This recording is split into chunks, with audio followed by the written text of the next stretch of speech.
ಕಲರ್ಫುಲ್ಲಾಗಿ ಎಷ್ಟು ಚೆನ್ನಾಗಿ ಬಂದಿದೆ ಅಂತ ಹೇಳ್ಕೊಂಡು ಇಷ್ಟ ಆದರೆ ಸಾಕು. ನೋಡಿದರೆ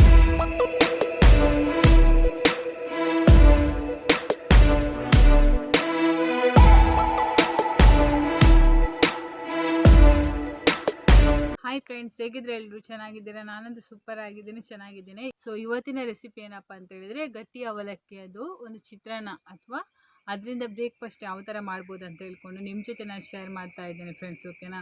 ಸೊ ನಾನು ಯಾವ ಥರ ಗಟ್ಟಿ ಅವಲಕ್ಕಿಯಿಂದ ಬ್ರೇಕ್ಫಾಸ್ಟ್ ಮಾಡ್ತೇನೆ ಅಂತ ಹೇಳ್ಕೊಂಡು ತುಂಬ ಜನರಿಗೆ ಗೊತ್ತು ಬ್ಯಾಂಗ್ಳೂರು ಸೈಡೆಲ್ಲ, ಬಟ್ ಹಳ್ಳಿ ಸೈಡಲ್ಲಿ ನಮ್ಮ ಕಡೆಲ್ಲ ತುಂಬ ಕಡಿಮೆ ಇದನ್ನು ಯೂಸ್ ಮಾಡೋದು. ಬಟ್ ನಮ್ಮ ಹಳ್ಳಿ ಸೈಡ್ ಇರ್ಬೋದು ಅಥವಾ ಉಡುಪಿ ಮ್ಯಾಂಗ್ಳೂರು ಸೈಡಲ್ಲಿ ಇರ್ಬೋದು, ಅವರೆಲ್ಲ ಈ ಒಂದು ಗಟ್ಟಿ ಅವಲಕ್ಕಿ ಏನಿದೆ ಅದನ್ನು ಯೂಸ್ ಮಾಡೋದು ತುಂಬ ಕಡಿಮೆ. ಓಕೆನಾ? ಸೊ ನಾನು ಮಾಡುವಂಥ ಒಂದು ರೆಸಿಪಿಯನ್ನು ಟ್ರೈ ಮಾಡಿ, ನೀವು ತುಂಬ ಅಂದರೆ ತುಂಬ ಚೆನ್ನಾಗಾಗುತ್ತೆ. ಸೊ ಟೇಸ್ಟ್ ಕೂಡ ಅಷ್ಟೇ ಚೆನ್ನಾಗಿ ಬರುತ್ತೆ. ಓಕೆನಾ? ಒಂದ್ಸಲ ಟ್ರೈ ಮಾಡಿ, ಹಾಗೆ ಹೇಗಾಗಿದೆ ಅಂತ ಹೇಳ್ಕೊಂಡು ಕಮೆಂಟ್ ಮಾಡೋದನ್ನು ಮಾತ್ರ ಮರಿಬೇಡಿ. ಓಕೆನಾ?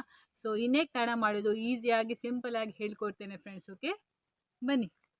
ಇವಾಗ ಪಾತ್ರೆ ಬಿಸಿ ಆಗೋಕೆ ಇಟ್ಟಿದ್ದೇನೆ ಫ್ರೆಂಡ್ಸ್. ಇದಕ್ಕೆ ನಾನು ತೆಂಗಿನ ಎಣ್ಣೆ ಯೂಸ್ ಮಾಡ್ತಾ ಇದ್ದೇನೆ. ನೀವು ಯಾವ ಆಯಿಲ್ ಯೂಸ್ ಮಾಡ್ತೀರಾ ಅದನ್ನು ಯೂಸ್ ಮಾಡ್ಬೋದು.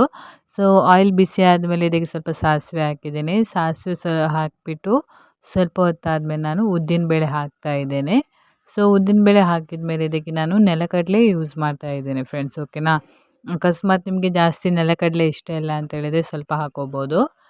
ಸೊ ನಾನಿಲ್ಲಿ ಒಂದು 5-6 ಸ್ಪೂನಷ್ಟು ನೆಲಗಡಲೆ ಹಾಕಿದ್ದೇನೆ. ಅದೇ ಥರ ಇಲ್ಲಿ 5 ಹಸಿಮೆಣಸು ಕಟ್ ಮಾಡಿ ಹಾಕಿದ್ದೇನೆ. ಸೊ ಸ್ವೀಟ್ ಆ್ಯಂಡ್ ಸ್ಪೈಸಿ ಥರ ನಾನಿವತ್ತು ಅವಲಕ್ಕಿ ಮಾಡ್ತಾ ಇರೋದು. ಸೊ ಖಾರ ಸ್ವಲ್ಪ ಜಾಸ್ತಿ ಇದ್ದರೆ ಚೆನ್ನಾಗಾಗುತ್ತೆ. ಅದೇ ಥರ 2 ಈರುಳ್ಳಿ ಕಟ್ ಮಾಡಿ ಹಾಕಿದ್ದೇನೆ ನಾನು. ಸೊ ನಿಮಗೆ ಜಾಸ್ತಿ ಈರುಳ್ಳಿ ಬೇಕಿದ್ರೆ ಜಾಸ್ತಿನೂ ಹಾಕೋಬೋದು. ಅದೇ ಥರ ಸ್ವಲ್ಪ ಕರಿಬೇವಿನ ಎಲೆ ಕೂಡ ಆ್ಯಡ್ ಮಾಡಿದ್ದೇನೆ ಫ್ರೆಂಡ್ಸ್. ಓಕೆನಾ? ಸೊ ಇದು ಚೆನ್ನಾಗಿ ಫ್ರೈ ಆಗಬೇಕು, ಇದನ್ನು ಚೆನ್ನಾಗಿ ಫ್ರೈ ಮಾಡಬೇಕು ಫ್ರೆಂಡ್ಸ್. ಓಕೆನಾ? ಯಾಕೆಂದರೆ ಸ್ವಲ್ಪ ಈರುಳ್ಳಿ ಚೆನ್ನಾಗಿ ಫ್ರೈ ಆದರೆ ಚೆನ್ನಾಗಾಗುತ್ತೆ ಅಂತ ಹೇಳ್ಕೊಂಡು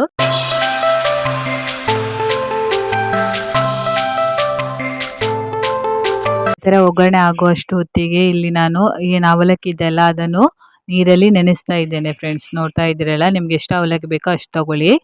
ಅದೇ ಥರ ರುಚಿಗೆ ಎಷ್ಟು ಉಪ್ಪು ಬೇಕೋ ಅಷ್ಟು ನೋಡ್ಕೊಂಡ್ಬಿಟ್ಟು ಹಾಕೋಬೇಕು. ಸೊ ಉಪ್ಪೆಲ್ಲ ಹಾಕಿದ ಮೇಲೆ ಸ್ವಲ್ಪ ಅರಿಶಿಣ ಕೂಡ ಹಾಕಿದ್ದೇನೆ. ಸೊ ಚೆನ್ನಾಗಿ ಕಲರ್ಫುಲ್ಲಾಗಿ ಕಾಣಲಿ ಅಂತ ಹೇಳ್ಕೊಂಡು. ನಿಮಗೆ ಬೇಡ ಆದರೆ ಸ್ಕಿಪ್ ಮಾಡ್ಬೋದು, ಬಟ್ ತುಂಬ ಜನ ಅವಲಕ್ಕಿ ರೆಸಿಪಿ ಮಾಡುವಾಗ ಅರಿಶಿಣ ಹಾಕ್ತಾರೆ. ಇವಾಗ ಏನು ನೆನೆಸಿಟ್ಟಿದ್ದೇವೆ ನೋಡಿ ಅವಲಕ್ಕಿನ, ಅದನ್ನು ಇದಕ್ಕೆ ಹಾಕ್ಕೊಂಡಿದ್ದೇನೆ. ಅದೇ ಥರ ಅವಲಕ್ಕಿ ಹಾಕಿದ ಮೇಲೆ ಅದನ್ನು ಚೆನ್ನಾಗಿ ಮಿಕ್ಸ್ ಮಾಡಬೇಕು ಫ್ರೆಂಡ್ಸ್. ಓಕೆನಾ? ಸೊ ಎಲ್ಲ ಕಡೆಗೂ ಚೆನ್ನಾಗಿ ಮಿಕ್ಸ್ ಆಗಬೇಕು. ಅದಕ್ಕೋಸ್ಕರ ನಿಧಾನವಾಗಿ ಎಲ್ಲ ಕಡೆಯೂ ಚೆನ್ನಾಗಿ ಮಿಕ್ಸ್ ಆಗೋ ಥರ ಮಿಕ್ಸ್ ಮಾಡ್ಕೊಳ್ಳಿ. ಅದೇ ಥರ ನಾನು ಸ್ವಲ್ಪ ತೆಂಗಿನಕಾಯಿ ತುರಿನೂ ಕೂಡ ತುರಿದಿಟ್ಕೊಂಡಿದ್ದೆ, ಅದನ್ನು ಇವಾಗಲೇ ಹಾಕ್ತಾ ಇದ್ದೇನೆ. ಆಮೇಲೆ ಸ್ವಲ್ಪ ಕೊತ್ತಂಬರಿ ಸೊಪ್ಪು ಕೂಡ ಕಟ್ ಮಾಡಿ ಇಟ್ಕೊಂಡಿದ್ದೆ, ಅದನ್ನು ಇವಾಗ ಹಾಕ್ಕೊಂಡೆ. ಯಾಕೆಂದರೆ ಇದು ಹೇಗೂ ಚೆನ್ನಾಗಿ ಮಿಕ್ಸ್ ಮಾಡೋಕ್ಕಿದೆಯಲ್ಲ, ಆವಾಗಲೇ ಚೆನ್ನಾಗಿ ಮಿಕ್ಸ್ ಆಗುತ್ತೆ ಅಂತ ಹೇಳ್ಕೊಂಡು ಎಲ್ಲನೂ ಒಂದೇ ಸಲ ಹಾಕ್ಕೊಂಡ್ಬಿಟ್ಟಿದ್ದೇನೆ. ಇವಾಗ ಚೆನ್ನಾಗಿ ಇದಕ್ಕೆ ಮಿಕ್ಸ್ ಮಾಡ್ತಾ ಇದ್ದೇನೆ ಫ್ರೆಂಡ್ಸ್. ಓಕೆನಾ? ಸ್ವಲ್ಪ ಸ್ವೀಟ್ ಇರಲಿ ಅಂತ ಹೇಳ್ಕೊಂಡು ಸ್ವಲ್ಪ ಶುಗರ್ ಕೂಡ ಆ್ಯಡ್ ಮಾಡ್ತಾ ಇದ್ದೇನೆ. ಅದೇ ಥರ ಒಂದು ಲಿಂಬೆ ತೊಗೊಂಡಿದ್ದೆ ನಾನು, ಆ ಲಿಂಬೆನ ಕಟ್ ಮಾಡಿಬಿಟ್ಟು ಅದರ ರಸ ಕೂಡ ಹಿಂಡ್ತಾ ಇದ್ದೆ. ಸ್ವಲ್ಪ ಶುಗರ್ ಹಾಕ್ಕೊಂಡಿದ್ದೆ. ಅಕಸ್ಮಾತ್ ನಿಮಗೆ ಶುಗರ್ ಬೇಡ ಅಂತ ಹೇಳಿ ಸ್ಕಿಪ್ ಮಾಡೋದಿದ್ದರೆ ಮಾಡ್ಬೋದು, ಹಾಗೇನೂ ಚೆನ್ನಾಗಾಗುತ್ತೆ. ನಾನು ಸ್ವಲ್ಪ ಹಾಕ್ಕೊಂಡೆ ಅಷ್ಟೇ, ಒಂದು 2 ಸ್ಪೂನ್ ಆಗೋಷ್ಟು ಶುಗರ್ ಹಾಕ್ಕೊಂಡಿದ್ದೆ. ಇವಾಗ ಚೆನ್ನಾಗಿ ಮಿಕ್ಸ್ ಮಾಡಿದ್ದೇನೆ. ಸೊ ಇವಾಗ ಪರ್ಫೆಕ್ಟಾಗಿ ರೆಡಿಯಾಗಿದೆ ಅವಲಕ್ಕಿ. ಸೊ ನೋಡ್ತಾ ಇದ್ದೀರಲ್ಲ, ಚೆನ್ನಾಗಿ ಕಲರ್ಫುಲ್ಲಾಗಿ ಎಷ್ಟು ಚೆನ್ನಾಗಿ ಬಂದಿದೆ ಅಂತ ಹೇಳ್ಕೊಂಡು ಇಷ್ಟ ಆದರೆ ಸಾಕು. ನೋಡಿದ್ರಲ್ಲ ಫ್ರೆಂಡ್ಸ್, ಯಾವ ಥರ ನಾನು ಗಟ್ಟಿ ಅವಲಕ್ಕಿ ರೆಸಿಪಿ ಮಾಡಿದ್ದೇನೆ ಅಂತ ಹೇಳ್ಕೊಂಡು.